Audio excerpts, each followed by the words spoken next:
explain to a layperson what Lightning does.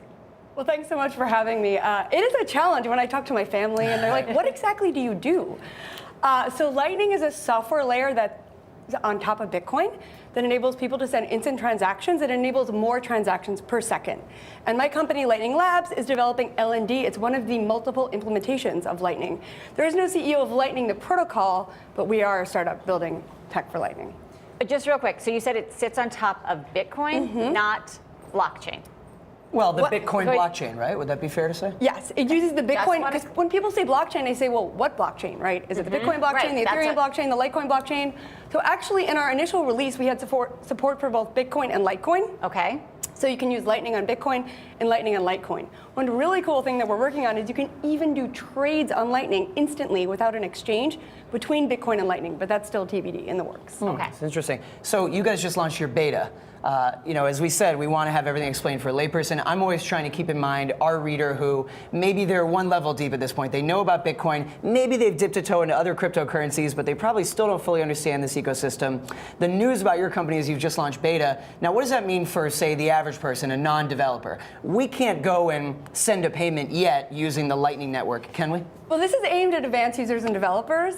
We have a community of a few thousand people that have actually been testing this for over a year. Before it was on test Bitcoin, and now people can do it with real Bitcoin. We didn't sleep a lot. There were a lot of late nights. It was years in the making, but this is really the first step. It's for the advanced users. Like the early days of the internet, you had command lines, you didn't have the graphical web browser.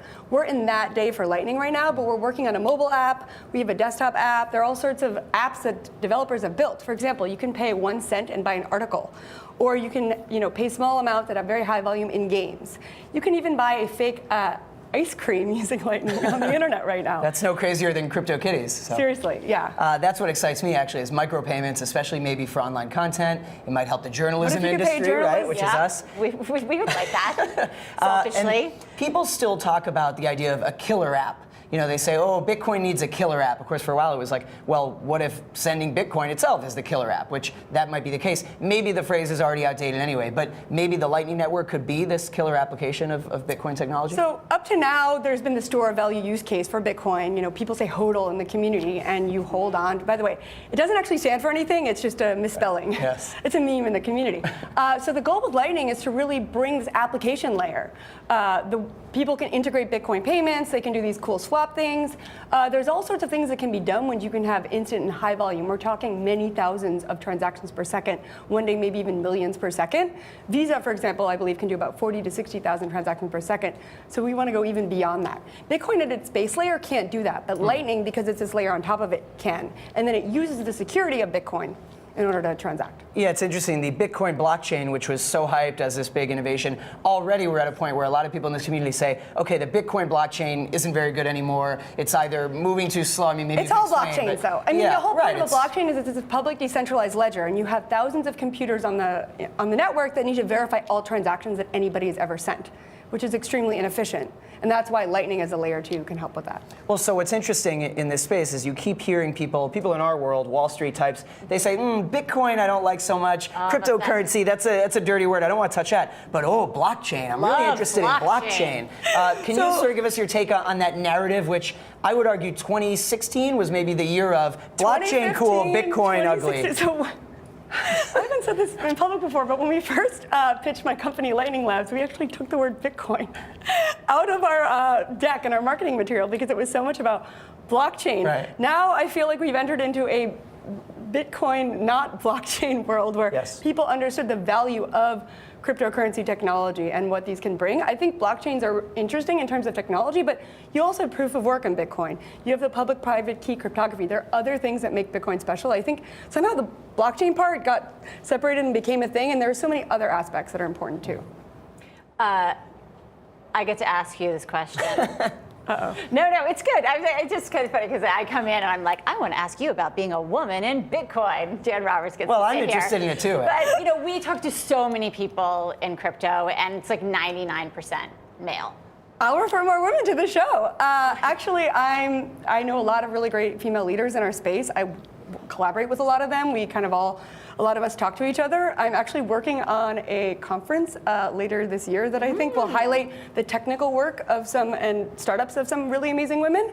Not about being female, just about the great work that they're doing. But there are a lot of amazing women. Meltem Demirors, Neha Narula, Elizabeth Rossiello, Catherine Nicholson, Do you feel like so it's many. a hard space to operate in, though, harder than being on Wall Street? Well, so I'm a tech person, right? Okay. So I come from the internet. I was teaching about internet issues prior to this, so I don't know Wall Street per se.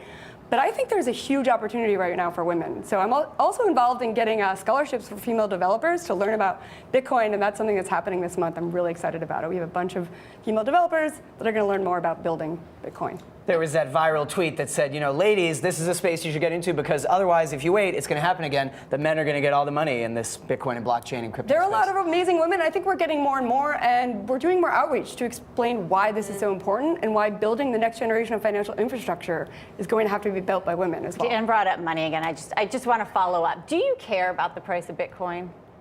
Right now, I'm actually happy with how things are going because we had this massive price spike, right? But when you're building core technology and infrastructure like we are, I kind of want things to calm down a bit. Big price spikes aren't good for us technical folks that are developing. So I want things to be calm. We're in the early days of Bitcoin. We are not in the 2018 or even close. We're in the mid-90s. We need the time to build out Lightning and other elements of the infrastructure.